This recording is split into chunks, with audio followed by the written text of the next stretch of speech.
The dark side of the Force is a pathway to many abilities some consider. Spoilers! Welcome to the channel, I'm Hayes, I'll talk movies all day, so subscribe right now if you want to be entertained. And today, I want to talk about Star Wars Episode 9 Rise of Skywalker, the final film in the Star Wars Skywalker Saga. And let's be honest, after the ignominious Last Jedi, they got a big mountain to climb. So how this works is I'm going to go through the movie, point out all the reasons I can find as to why it's trash, and then at the end, drop a few final thoughts. So the movie starts off with making you read. And yeah, I know I should just accept this is what they do. I'm just saying, if they're gonna make people read a whole thing and still deliver a substandard movie afterwards, they need to start refunding tickets. Anyway, so there's a broadcast being heard throughout the galaxy that sounds like Emperor Palpatine. So Palpatine's back then. I don't know, they word it like it's supposed to be a surprise, but I feel like they just gave it away in the opening sentence. But whatever. So now this shows Kylo straight up murdering dudes, and I ain't gonna lie, it's a pretty cool opener. But here's the thing, why?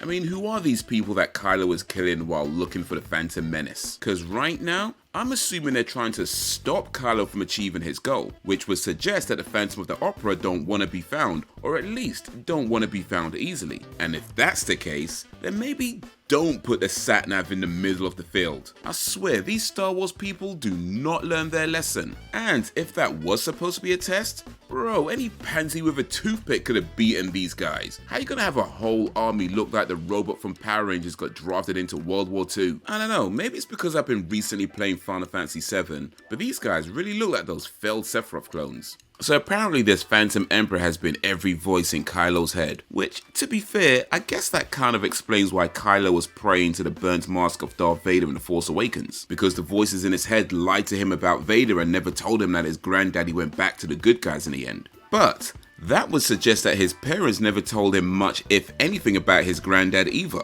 So really? This is all Han and Leia's fault. Nah, but for real though, if it was Palpatine all along, then they're really just doing what the prequels did, except without the actual build-up. Some consider to be unnatural. Oh wow, it was Palpatine. Boy, I never would have guessed. To be fair, they weren't exactly hiding it well, so I'm glad they didn't long it out. That being said, something like this definitely had the potential to be a mind-blowing reveal, but that would involve everybody following the same three-movie story plan, and clearly that didn't happen, so here we are. I do have a question though. Palpatine comes back to life just so he can tell Kylo to kill Rey? Why? If it was Palpatine all along, I'm pretty sure he could have just done that himself at the beginning of The Force Awakens. These movies did not need to happen. Okay, Finn got his hair twisted. So did he do it himself, or do they have a Keisha from Camberwell in the Resistance? Anyway, Finn is surprised there is a spy in the First Order. Why? Was he really so arrogant to believe that he was the only defect? Is that how he justified killing all his stormtrooper brothers and sisters who were also stolen from their homes as children? Well, I hope the rest of the movie is Finn being depressed by the realization that he murdered innocent people. Finn asks Poe how he knows how to do the lightspeed skipping, but in the opening crawl from The Force Awakens, it did say Poe is the most daring pilot, so this just makes sense. But here's the thing, this lightspeed skipping caused there to be two versions of the Millennium Falcon at once, which would presumably mean there were two Finns, two Poes, two R2s, and two Chewbaccas. Oh, and two of that other guy. That's pretty significant. I mean, that's something that could have a big impact on how the film develops. Like, it's not the type of thing that you can just bring up, then barely mention it again, like the fact that there were two of everyone doesn't actually matter at all. So is Leia supposed to be training Rey? Because it seems like she's just repeating stuff she heard in the Gary Vaynerchuk video. I'm just not feeling myself. You know, this would be a much better movie if she was. Just saying. Poe said that Rey is the best fighter they have, and yeah, that's true. But if Poe and Finn know that, why aren't they training as well? Somehow Palpatine returned. Dark science. Cloning. Of course, it's the crackhead from Lost that suggested cloning. Also, Palpatine resurrected himself sometime within the last 36 years, spent years planning his revenge just for some spy to give it all away 15 minutes into the movie. These dark side guys really should be vetting their employees better. Okay, so apparently Luke searched for Exegol for a long time and nearly found it. But was that before or during his exile? Because if it was before, then why would he not tell anyone where he was going or when he got back? And if it was during, then that's mad lucky that when Rey showed up at the end of The Force Awakens, Luke just happened to be back from looking for a secret Sith planet. Also, why was Luke looking for Exegol? Did he know or suspect that Palpatine had returned? Because if so, he really should have told people where he was going. Also, Exegol? Who came up with that name? A pharmaceutical company? Also, to find Exegol, you need one of those GPS things that Kylo found earlier. But why? I mean, why would the Sith make wayfinders to find a secret place? That kind of defeats the purpose of it being a secret. Anyway, Leia asks Rose to stay behind and study a bunch of stuff that any one of the no-name jabronis could have done instead. And wasn't Finn just moments ago insisting on going with Rey because they're all friends, but now doesn't even try to talk Rose into disobeying an order? Like, why is Rose all of a sudden the goody two-shoes, do as you're told type? Just one movie ago she was the badass breaking the rules to save the day type. So what's changed? Apart from the writers and director. It's actually sad how they practically wrote Rose out of the script and came up with the most lamest way to do it. Even her sister got a long, drawn out, albeit pointless, death scene. Rose just got given homework. Hold up. Ain't that the guy from Planet of the Apes? Anyway, the way they put Kylo's helmet back together resembles Kintsugi, which I think is actually pretty cool because Darth Vader's helmet was based on feudal time Japanese warriors, which means they finally found a way to make a reference that actually involves some thought. If Kylo can sense unease about his mask, then surely he could sense who the traitor is. You know what though? That was nice. Finally, Kylo is back to being something to worry about. They better not turn him into a whiny crybaby bitch again, not after this. So Rey says she's never seen anything like this, which seems like a pointless thing to say because we already know that she didn't even leave Jakku until a couple of movies ago, and since then, she's just been waiting around for someone to make her into an interesting character. But then Finn follows up with, I've never seen so few wayfinders, which seems like an even more pointless thing to say. How many wayfinders are there? I mean, it's kind of dumb enough the Sith made any wayfinders at all, but surely they didn't make copious amounts of them all leading to a secret planet. Furthermore, where has Finn seen all these wayfinders? Because maybe they should go there instead. Palpatine wants you dead. Serving another master. Wait, it was Snoke that bridged their minds, right? So who's doing it now? Or is Kylo now strong enough with the Force to bridge minds and grab objects? Because if he can do that, then just kill Rey instead of trying to cockblock Finn. This movie could have been like 25 minutes. Max. Also, this is Force Time mind magic, right? So why does Kylo still sound like he's got the voice mod on? Serving another master. No. Or does he think in that voice too? Or is this more like Force Time phone call? And if that's the case, then do they have like an evening and weekends plan, like friends and family discounts? Like, how does it work? So here's something I've always wondered about Star Wars. Whenever someone tells someone to prepare their ship, what exactly do they do? I mean, do they turn it on, maybe give it a quick wipe down? What exactly does preparing a ship entail? Because I'm kind of assuming they gotta take the ship from where it's stored and then put it in another place where it can be launched. But considering the nature of their business, shouldn't Kylo's ship just stay prepared? Okay, so Luke and Lando went halfway around the galaxy to search for a wayfinder and couldn't find it. Luke then either went home or went into exile. Either way, he left Lando out in the desert. So has Lando just been there all this time? Doing what? Or did he only go to Pisana because Leia called him? But even still, what has Lando been doing all this time? He didn't go back to the Resistance. He didn't go into exile with Luke. He didn't even hang out with Han and Chewie. So he's just been, what, gallivanting around the galaxy all on his Jack Jones? Actually, that makes sense. I mean, I think there's a reason why there's so many orphans in Star Wars. You know what I mean? Finn asks Poe how he knows how to hotwire a speeder, and I get they're trying to set up Poe had a dodgy past, but come on. Did anybody think Poe was a straight and narrow, play it by the book type? In the first movie he's introduced as a spy, second movie he's disobeying an order and points the gun at his boss. Hotwiring a speeder seems well within his skill set and character. We don't need to do this. Or more specifically, we don't need to do this like this. The flying stormtroopers do look pretty cool, but if you can't aim when stationary, you really shouldn't be flying. Well, I stand corrected. I guess they shoot better from the air. Any words from Rey? Falcon's not responding. do you have to say it like that? Wait, wasn't the reason Rose couldn't come out to play because Leia made her study some ancient shit manifesto or something? So why is she here? Those books aren't gonna read themselves. You know, it's bad enough they wrote her off with some lazy reason. They could at least be consistent with it. And why are they mad at Al from Home Improvement for the way he delivered the bad news? He's delivering bad news. You want him to tell it as a knock-knock joke? Actually, that would be pretty funny. Speaking of funny, I know we're supposed to laugh at Poe because Rey has a lightsaber and he's just got a puny little torch, but the torch is a better option. You're a lot less likely to accidentally kill somebody with a torch. Furthermore, the light from the lightsaber only emanates a short amount, whereas the torch projects a lot further. I feel like they really need to be clear on the time frame because Luke and Lando went looking for Ochi in the Forbidden Desert sometime before Luke went into exile. They found his ship, but not him. Turns out Ochi got sucked into quicksand and died with a dagger that gives the location of the Sith Wayfinder. Now, there's only 2 Sith Wayfinders, so I'm assuming the Sith are being careful about who has information about where they are. So surely somebody else is looking for Ochi to get the dagger back, right? But Luke's been in exile for at least a while, and this is all before that, so why is that dagger still there? Did no Sith people come for it? Nobody? A dagger that gives the location of one of 2 wayfinders that lead to a secret Sith planet and nobody came looking for it? It was just conveniently forgotten about until these bozos showed up and accidentally stumbled upon it? Really? Hold up, so Rey can heal with her hands. That's new. When did she become Mr. Miyagi?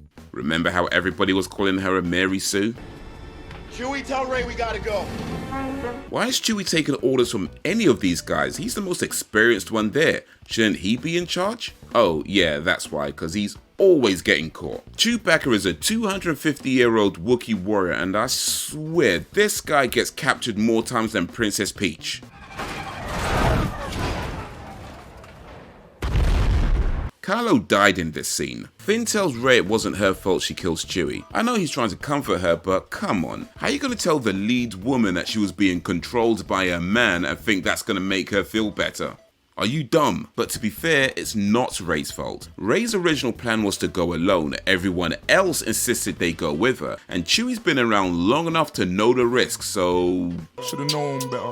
Anyway, turns out Chewie's not dead because there were actually 2 transport vehicles, but it still feels like a cop-out. Finn had eyes on Chewie as they were taking him in. There's then about a minute 15 seconds before Finn comes running out and the transport ship takes off. Clearly Rey was too busy doing some cool Jedi shit, so what, Finn couldn't just go grab Poe? You had a whole minute and 2 people with experience sneaking into places, and you still thought the best course of action was to go shout, "Rey!" Furthermore, Finn would have seen both transport ships, but apparently didn't see which one took off, and just assumed it's the one with Chewie. So, you know, maybe check the other ship anyway? So apparently Poe was a drug runner, and that's what the whole "how do you know how to do that" thing was all leading up to. Okay, but so? Pretty much everyone in the Resistance is a criminal. He just fits right in. Not that anyone cares, but why does Zori think Rey is okay? She's still mad at Poe for leaving the crew for the Resistance, the same Resistance that Rey is a part of, but Zori thinks Rey is okay?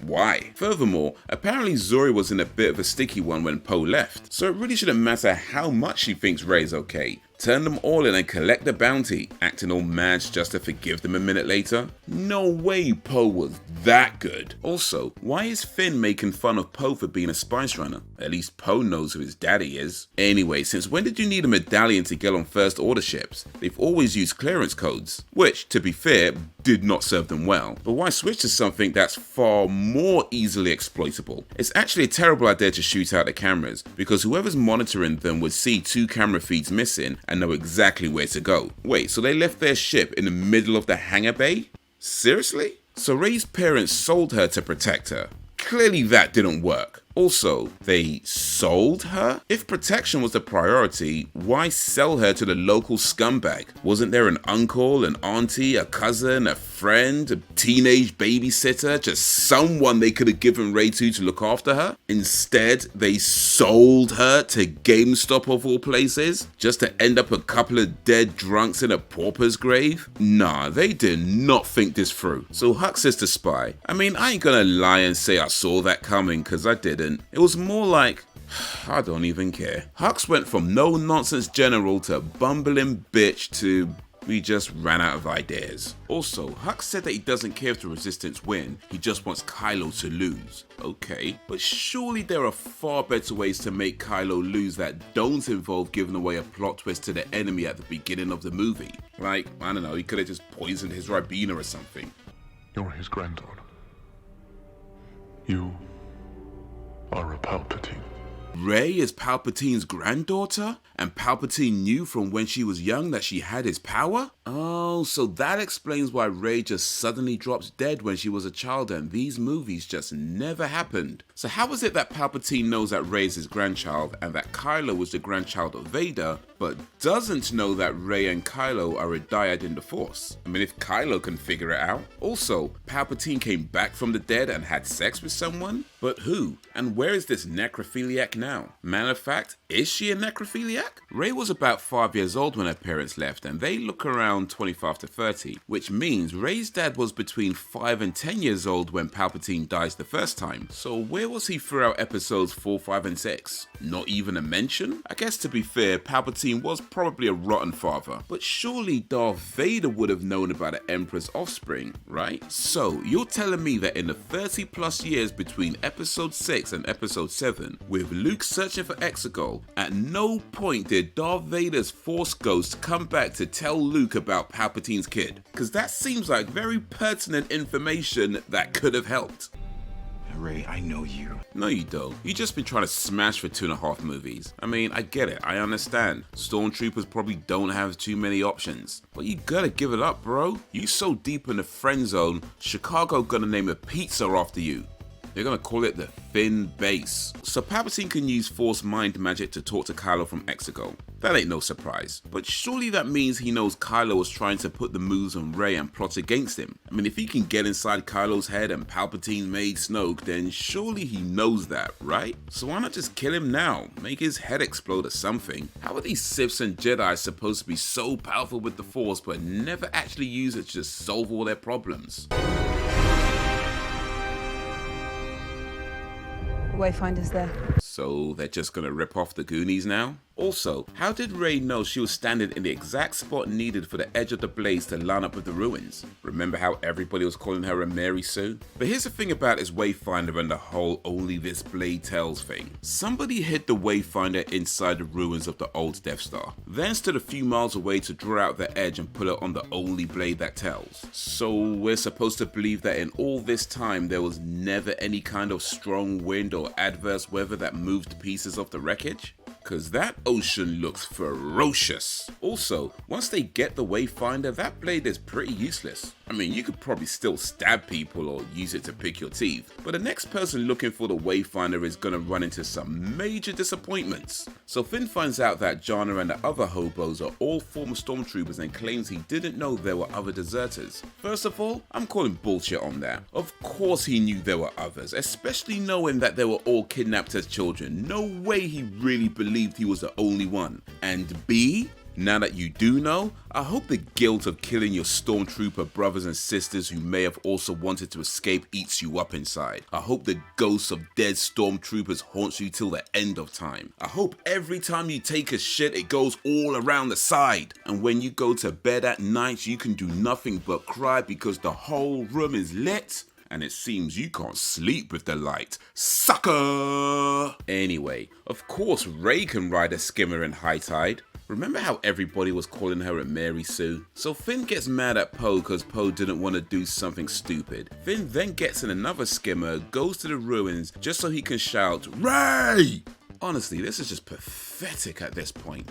This scene is pretty good though. It really shows there's a turning point in Kylo, and this time he's less conflicted, but perhaps hasn't fully let go of his ego yet. I also appreciate that Harrison Ford didn't bother to shave or comb. Man just rolled out of bed and threw a jacket on. So I guess we got our answer about Force Ghosts. They can manipulate things in the real world. Also, Luke didn't know who Rey was when he was alive, and now he knows she's a Palpatine, which means they can gain knowledge after death as well. So yeah, all these Star Wars movies did not need to happen, or at the very least should have ended after episode 1 or 2 or 3, or whenever it was that Qui-Gon figured out how to become a Force ghost. Man could have just deaded the Emperor then, and then dead him again when he comes back to life. These guys seriously just insist on taking a long way round on everything. Also, apparently Leia knew Rey as a Palpatine and didn't tell her, so why do the good guys have a history of not telling people who their family is? I mean, what's next? We're gonna find out Lando is Finn's father? Well, I mean, to be fair, that's probably true. Come on, buddy. We need you. Chewie kinda got over Leia's death real quick, didn't he? You see how hard he was crying before? Now he's all like, okay, back to work. But here's the thing, and maybe this is just me. Maybe I'm nitpicking just a little bit too much here. But Chewie crying when they got the news about Leia just seemed disingenuous to me. I mean, of course he's gonna be upset, but this guy is like 250 years old. How much death has he seen in that time? How much death has he dealt out in that time? But he's crying like Leia is the first? Dude wasn't even crying like that when Han got killed. In front of him. Nah, this is clearly for the audience's benefit, and I get it. I understand why. But come on. Once the tower's down, the fleet will be stuck in Atmo for just minutes, with no shields and no way out. We think hitting the cannons might ignite the main reactor. So their plan is to do what they did every other time they attack an enemy base. We need to put some holdo maneuvers. Of course, it's the crackhead from Lost that suggests a suicide crash. The nav signal is coming from that command ship. That's our drop zone. How do you know? A feeling. I ain't even gonna lie, my eyes rolled so far back I was able to count both my brain cells. Also, Finn said the nav signal is coming from that command ship. Okay, which command ship? I mean, we know which command ship, but we are not fighting that battle. Maybe be a bit more specific so that Poe and everyone else knows which command ship you're talking about. You know what's funny about Star Wars? They go into all these battles, lasers flying everywhere, but the good guys very rarely wear any protective items. No body armor, no shields, just their regular clothes. To be fair, Finn's jacket is apparently indestructible, but everyone else? The First Order are not a threat. So it turns out Palpatine never wanted to kill Rey, even though in the beginning of the movie he told Kylo to kill the girl. Apparently he just wanted her to inherit the throne. Well, to be fair, that makes sense. But since Rey is a good girl, maybe it's best he does kill her. I mean, what's to stop her from taking a throne and making a bunch of changes? Bans Force choking, puts flowers in a break room, starts offering sick pay and annual leave. Kill me, and my spirit will pass into you. Oh, okay, I guess that's what's stopping her. But dude, don't tell her the plan before... Bro, they do not learn their lesson. I gotta go do something. I'm staying with you! Finn, I need you to listen to me. Jana is right there. My parents were strong. They saved me from you. Obviously they didn't, because here you are. Here's the thing though, if Palpatine's plan was to have Rey kill him so he can live through her, then surely he must have known that plan failed when he wasn't able to find Rey as a child, since he wasn't able to raise her and mold her to his liking. I mean, did he really think that she was going to show up as an adult and be so full of rage that she'd kill him, knowing that she was trained by Luke Skywalker, knowing that Luke didn't give in to his hate either? These guys can sense feelings and enter people's minds, yet they still make basic mistakes. Matter of fact, at this point it's not even a mistake, it's just incompetence. And why does he need to live through Rey when apparently he can bring himself back to life anyway? Are you dumb? It's actually pretty cool the way Rey passes a lightsaber to Kylo through force telepathy. But here's the thing, when Kylo draws out a lightsaber from behind his back, the Sith guards take a step back in shock because he didn't have that before, right? But wouldn't the guards that were standing behind him have seen the lightsaber appear? So why are they only taking a step back in shock when the audience sees the lightsaber? Because they definitely had time to strike, or even warn the other guards. Okay, so now I'm kind of assuming that the fact that Rey and Kylo are a dyad in the Force has nothing to do with their grandparents. So, what makes them a dyad? And how exactly did Kylo find out before Palpatine? Anyway, the dyadiness means that Palpatine can suck their souls out to restore himself. So I guess that's lucky the last 20 plus years he was trying to find Rey to get her to kill him failed, because now there's nothing to stop him from force sucking everything out of Kylo and Rey and then destroying them into smithereens before they get back up. Nothing stopping him at all. By the way, was this guy supposed to be Porkins' grandson or something? Anyway, Poe was about to give up because there was too many of them, and that's when Lando shows up with every brother and his mother with a spaceship to come join the fight. So where were these guys when they sent out the distress call in The Last Jedi? They didn't want to lift a finger to help before, now they turn up in droves? What's changed? Or is it because Lando arcs this time? Actually, to be fair, that makes sense. He is a pretty charming man. Anyway, instead of ripping their bodies apart, Palpatine force pushes Kylo into a hole and lets Rey call forth the power of Jedi's past to fight back against him. Man, these guys do not learn their lesson. The movie should have been finished already. Remember in episode 3 when Palpatine was shooting out his thunder fingers and Mace Windu was reversing it back at him and all Palpatine had to do was stop, but he didn't? These guys do not learn their lesson. But here's the thing, Rey just killed Palpatine, right? So doesn't that mean that Palpatine now lives through Rey because that was the second original plan? I mean, I know Rey dies, but then wouldn't Palpatine also come back when Kylo brings Rey back because messing around with life and death is definitely Sith magic? And when did Kylo learn to revive people? All of a sudden, when it's convenient for the plot. Anyway, apparently Finn was able to sense when Rey died. Good. I hope he can also sense when she came back to life, the same girl he's been simping over for 3 movies, wasted no time in tongue kissing the dude who's been physically and psychologically abusive to her for 3 movies. I don't know what kind of message Star Wars trying to send, but Finn, Jana is right there. Anyway, let me back up a little bit. It took Kylo a while to climb out of that hole, and considering he has no broken bones or any major injuries, I don't think the hole was that deep, which means he was probably just knocked out for a bit. Okay, but why would Palpatine push him into a shallow hole?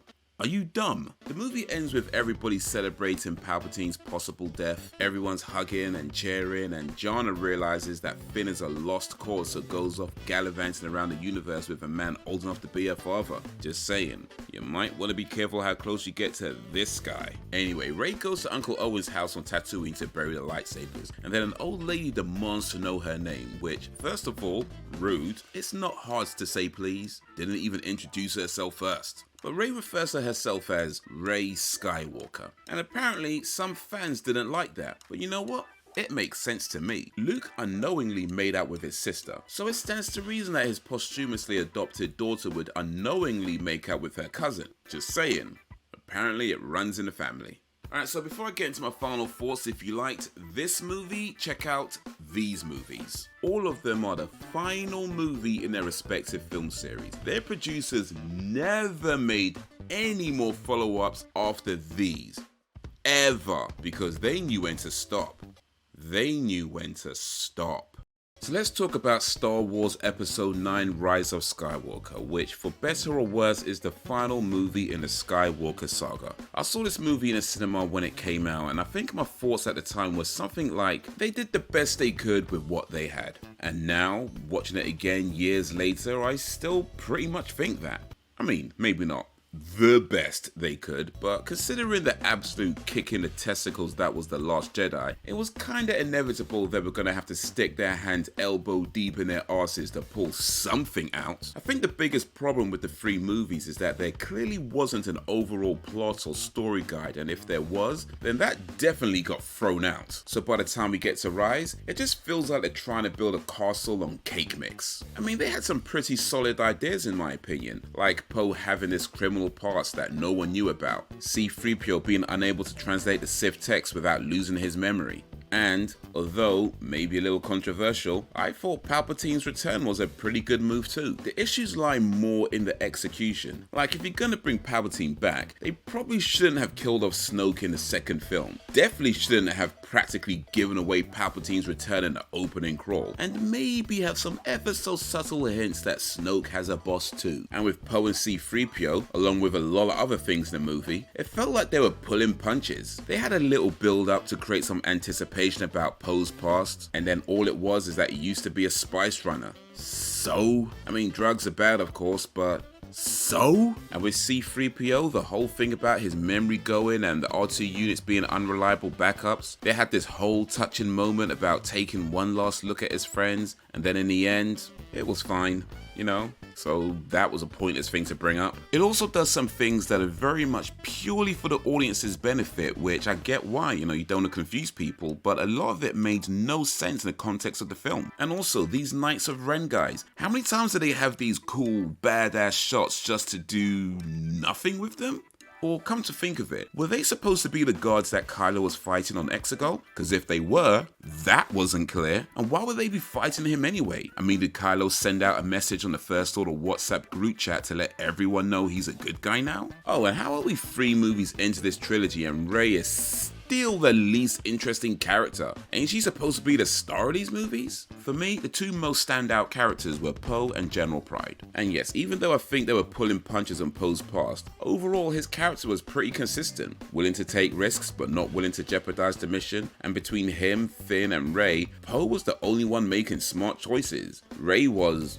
I don't even know what Rey was. She was just there, I guess. Finn was way too emotional, crying over Rey every 5 minutes. And by the way, being emotional isn't a bad thing, let's be clear on that. But he was clearly letting his feelings for Rey cloud his judgment. And the thing is, I'm not entirely convinced that's what they were trying to portray. I mean, I know I've made jokes about him being a sim, but I don't think that's what they were actually going for. It just comes across that way. Oh, and in the end, he never did tell Rey that thing he was gonna tell her when they thought they were gonna die, so that was a pointless thing to bring up. Anyway, Poe for me seemed to have a good balance of being emotional enough to care about the people around him, but also rational enough to not try and chase after someone in an ocean storm without an appropriate mode of transport. And that stands out because Rey is supposed to be a Jedi in training. Finn is presented like he's in some way in tune with the Force. Yes, the only one behaving like how a Jedi is supposed to is Poe, the most daring, trigger-happy former drug runner. Oh, and that's another thing, by the way. They made out like the ocean storm was way too dangerous to travel on, yet 2, not 1, but 2 skimmers, including one ridden by an inexperienced skimmer rider, made it across with little to no problems, so that was a pointless thing to bring up. Anyway, General Pride was a standout for me for similar reasons General Hux was a standout in The Force Awakens. Matter of fact, my guess would be Pride was brought in because Hux was bitched out so much in The Last Jedi, it would probably stand out for all the wrong reasons had they changed his character back. But in any case, bad guy characters like Pride make the First Order seem that much more formidable. And with Kylo being a wishy-washy, whiny millennial bitch, Hux now being a bumbling turncoat bitch, and the First Order just in general not being a threat, the fact that General Pride was still able to come across as that guy you don't mess with, honestly, is a testament to how good an actor Richard E. Grant is. Anyway, Star Wars for me, like pretty much everyone else my age, was something we watched since we were kids. I didn't watch the original trilogy in the cinema. I think I remember watching one of them on TV, but I would have been way too young to really remember anything. But I do remember the buzz and the excitement anytime Star Wars was brought up. I remember trying to steal Star Wars toys from a local shop. Yeah, don't do that. I remember after what seems like an eternity of begging and crying, my parents eventually buying my brother and I Star Wars toys. We had Luke Skywalker, one of the Ewoks, 1 or 2 others I don't remember, and the Millennium Falcon. All long since broken and lost. But the point I'm making is that Star Wars has been a significant part of my life and something that I have fond memories of. So yeah, it is kind of hard seeing the direction it's gone in, but it is what it is. Truth is, Star Wars isn't made for me anymore. And that's okay. It's never my place to tell creators how to create. They're allowed to make whatever kind of movie they want to make. But I'm allowed to cuss it out on the internet. So that's what I think of Star Wars Episode 9 Rise of Skywalker. What do you think of Star Wars Episode 9 Rise of Skywalker? Let me know down below, and while you're there, be sure to like, subscribe, and drop a suggestion if you don't mind.